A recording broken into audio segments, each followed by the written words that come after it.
వారిపాలెం గ్రామానికి చెందిన పరుచూరి హరేంద్ర ఉదయగిరి ప్రాంతానికి చెందిన రేష్మతో 2 సంవత్సరాలుగా ప్రేమలో ఉన్నారు. హరేంద్ర పెళ్లి చేస్తానని చెప్పి మోసం చేశాడని రేష్మ తన ఇంటి ముందు నిరసన వ్యక్తం చేస్తున్నారు. 3 నెలల నుండి మధ్య తగాదాలు, ఫిర్యాదులు పోలీస్ స్టేషన్లో నమోదయ్యాయి. పోలీసులు పట్టించుకోకపోవడంతో ఇబ్బందులు పెరిగాయి. రేష్మ జిల్లా ఎస్పీ ద్వారా తగిన న్యాయం, హరేంద్రతో వివాహం కోరుతున్నారు.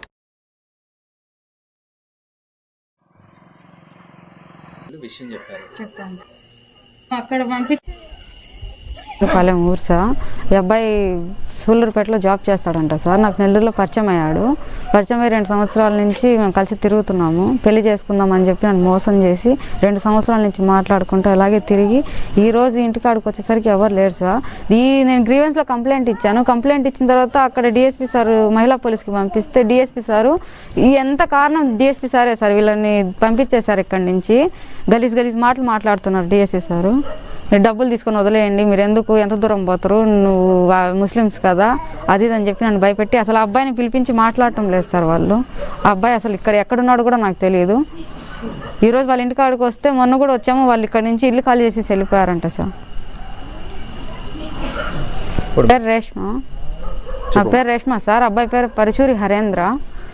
నాకు పెళ్లి చేసుకుంటానని మోసం చేశాడు కాబట్టి నాకు పెళ్లి చేసుకోవాలి సార్. తను దీనన్నిటికీ వీళ్ళు పోలీసు వాళ్ళు మద్దతు చేసి వాళ్ళని పంపించేస్తారు ఇక్కడి నుంచి. 2.5 సంవత్సరం నుంచి పరిచయం సార్. ఈ 3 నెలల నుంచి మేము ఇద్దరం అరుచుకుంటా ఏదో తిరుగుతున్నాం సార్. 3 నెలల నుంచి పోలీస్ స్టేషన్ చుట్టూ తిరుగుతూనే ఉన్నాము.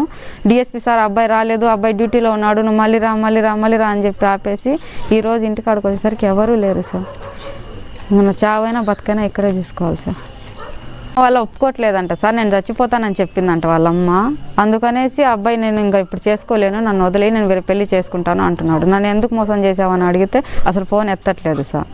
ఫోన్ ఎత్తకుండా అలాగే చేస్తూ ఉన్నాడు. ఇంకా డిఎస్పీ వాళ్ళు వచ్చేసి 30 లక్షలు కట్నం ఇస్తారంట పక్కన వాళ్ళు.